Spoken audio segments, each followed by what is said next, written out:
I said I'd do a second video today, and here it is, although this is not the video that I anticipated doing, it has to be said. I'm not a massive ranter and a raver. I prefer to have a little bit of laugh on these videos, a little bit of fun. And I rarely get hugely upset and annoyed with West Ham. You know, there's just, you know, life throws up more important things, really, doesn't it? You know, family and work and different bits and pieces. So, but today I am genuinely, I can't say furious, but I am so agitated. I'm so downbeat. I'm so grumpy, and West Ham are the cause of it. The absolute cause of it. I don't. It's funny. It's weird that I do this video. I don't want to tell you a load of things you already know. So let me see if I can skip through it in sort of 20 seconds, so we can get to the meat and bones of it. It appeared like last night that Lopetegui was going to lose his job. There's been board meetings today. Some people were present, some people were there on Zoom calls. Lopetegui was in the West Ham training ground today. He was involved in some of these meetings. It appeared that it looked like he was going to lose his job about lunchtime today, and then there was some quotes came out from the club, said, hold on a second, we've still got another meeting to have. And no decision is final yet. Anyway, it turns out they're keeping him on, they're giving him Wolves. Well, I say they're giving him Wolves, they're not throwing him to the Wolves. Unfortunately not. They're actually giving him the Wolves game. And I'm just absolutely gobsmacked. I don't understand what is going on here. As a backdrop to all of this sort of stuff happening, Lopetegui has lost... He's lost... If I say he's lost the dressing room, he's lost the belief of most of the players in that squad. They don't believe he's capable of doing it. Look, we're in this situation, and here's where we are. Even if he were to win against Wolves, it's still highly unlikely that we would beat Bournemouth, beat Brighton, beat Liverpool. Then possibly we might beat Southampton. But I think by doing this, that the club have sort of accepted, in many respects, that we are going to be in the bottom third. I don't feel that there is any belief from within the West Ham ownership that this is the guy to take us forward. He's been an absolute disaster of an appointment, and I'm going to demonstrate to you why now, and I think this is what's annoyed me more than anything. Yes, I was disappointed, very, very disappointed that we didn't let him go. To such an extent, I'd already thought, well, you know what, if it is going to be Graham Potter, then fair enough, not my choice, but as I mentioned earlier, I think anyone else would be better. I've got to put something straight earlier on. I've got my words muddled up in this morning's video. I was trying to talk quickly, as I often do, and I said that Todibo had a bust-up with Stuyton. I meant Lopetegui, and I mentioned it yesterday as well, and I think most of you sort of got it, but there were a couple of people that got confused, so that was my error. Very much Todibo is Team Stuyton in this sense, and he'd had a falling out with Lopetegui and been asked to train with the under-21s, which he felt humiliated by. And this is the backdrop of it. There's been a lot of players that Lopetegui has fallen out with. Some he has had to be separated from. He is a divisive character. We knew this before he joined, or at least we were told this. And so it's turned out. What we've witnessed today is an escape of Houdini-like proportions from Lopetegui. But I'm going to tell you why this is absolute madness. About, I don't know, 2-3 o'clock today, this afternoon, Lopetegui's been very quiet in the press over the last few months. Stuyton's leaked a lot of stories, the board have leaked a lot of stories. Lopetegui's kept his powder dry, and I don't blame him, by the way, and I think that's fair enough. And I don't even mind that he's come out and batted his corner. But if everyone else is going to say something, why not him? In fact, I'm past being annoyed with Lopetegui. I'm just completely and utterly disenchanted with the club for not taking decisive action. We've muddled through this. So, but anyway, Lopetegui basically leaked an update to the club, to Sky Sports earlier. I'm going to read it out to you now. And then I just want to dissect it, if you'll indulge me that, because I think it's annoyed me more than anything, because I believe some of it I'm going to tear down Lopetegui on, but the biggest one I'm going to tear down the club on and whoever appointed Lopetegui. It's horrendous. Okay. So this is a statement from Sky Sports. Julen Lopetegui believes he can improve and is still planning to be in charge of West Ham against Wolves on Monday. That's happening now. When he was hired by West Ham, he was asked three things. One, to integrate 9 new signings, some with no experience at the highest level. Well, I'm not going to swear because by the time I upload this, it's sort of tea time and there's going to be youngsters around. So I don't want anyone to ever feel they've got to mute my video because I've come out with a load of expletives. But in my mind, I'm swearing a lot because that is nonsense. But let's say that is tosh. That is poppycock. I'm not saying he wasn't asked to do it, but he was asked to integrate 9 new signings, some with no experience at the highest level. Well, but he's not. He's not integrated 9 new signings. It's just not. He's not integrated full crew because full crew's not been available. I don't think he's even attempted to integrate Guilherme. I mean, what are you meant to say? Are we saying? I guess when he's saying some of them, I mean, clearly Max Kilman's got experience at the highest level. Tadebo's played for France and Barcelona, right? So obviously, I take it we're not talking about him. We're talking about World Cup winner Guido Rodriguez. Has he not got experience at the highest level? I mean, the whole thing is just a farce. I guess you could say that maybe Somerville hasn't, but let's be fair, he's hardly relying on him.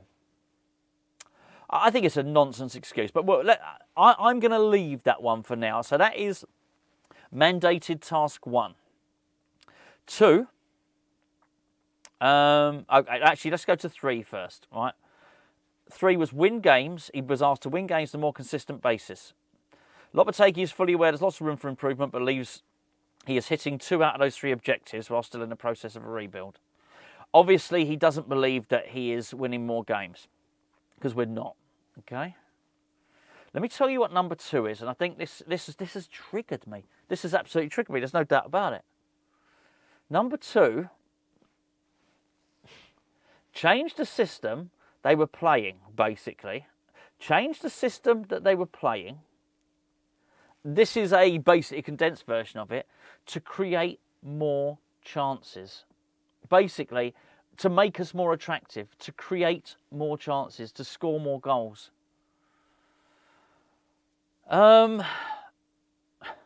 It appears that we have hired a defensive manager and mandated him with a task of playing attractive football.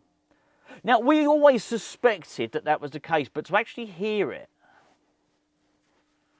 is crazy. It's absolutely crazy.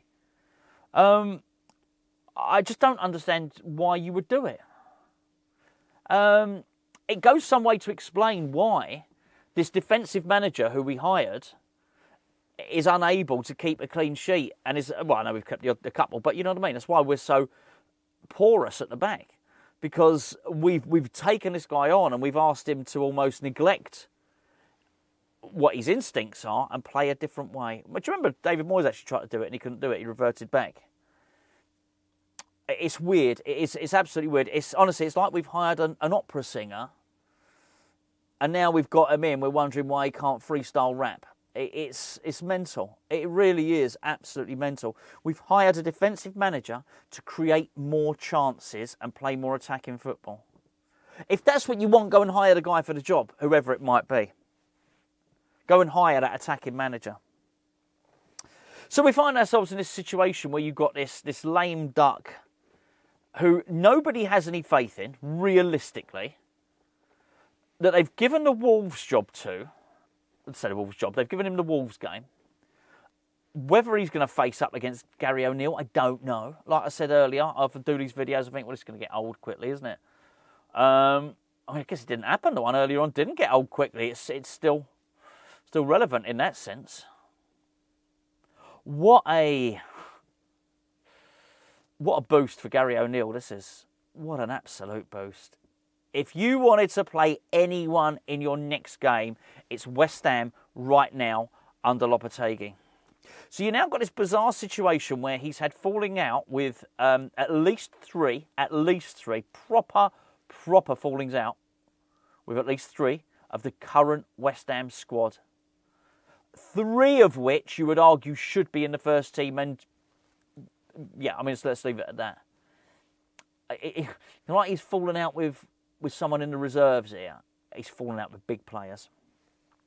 There is a whole bunch of players who are just completely baffled by what he's asking them to do, which I understand why they would be, Because how is he going to convey any sort of lucid instruction when he's being asked to sacrifice his own principles?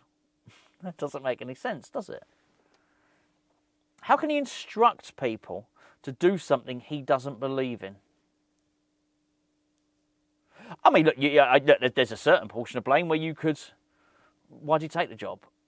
It is weird. You wouldn't go and apply for a job and walk in for an interview, and then when you got there, you find out the job was completely different. You'd probably say, look, I've not got the skill set for this. This is not... my expertise was built up doing something else.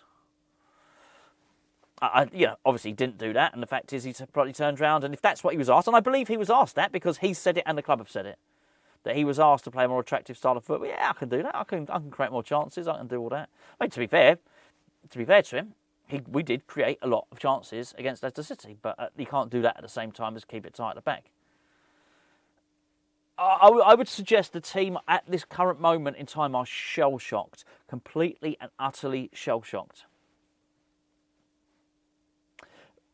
We are looking at right now the write-off of a season that is being rubber-stamped and endorsed by the club. I think they've accepted. I think they've looked at it. And what I said to you the other day, I think we'll get 40 points. I think they've looked at it and thought, we get 40 points. But where's the recrimination? I said recriminations could wait, and I meant it because I thought we were going to in the process of hiring a new coach. So I didn't think necessarily the blame game was helpful. But we might as well do it now. We might as well. If West Ham are prepared to write off a whole bloody season, who made this decision in the first place? Why have we hired a coach who is incapable of doing the job? Moreover, why have we decided when everybody, fans, a lot of the board members and the playing staff themselves have decided this guy is not up to the job, why are we keeping him in a job? I mean, I'd never said it with Moyes. I never said anybody better than Moyes. In fact, I did videos when people were saying it. I said I don't agree with it. Look, have a look back. Last season, I never said it. But I am saying it. I do feel anybody better than Lopetegui. I don't mean a milkman, right? You know what I'm saying? I mean, any half-competent coach was better than Lopetegui. I'm going to say a few names now. I don't want them. Don't quote me. Don't misquote me on this, right? I'm not saying this. I do not want Rafa Benitez to be the manager of West Ham. But if you were to ask me, who do I think would do a better job from now until the end of the season?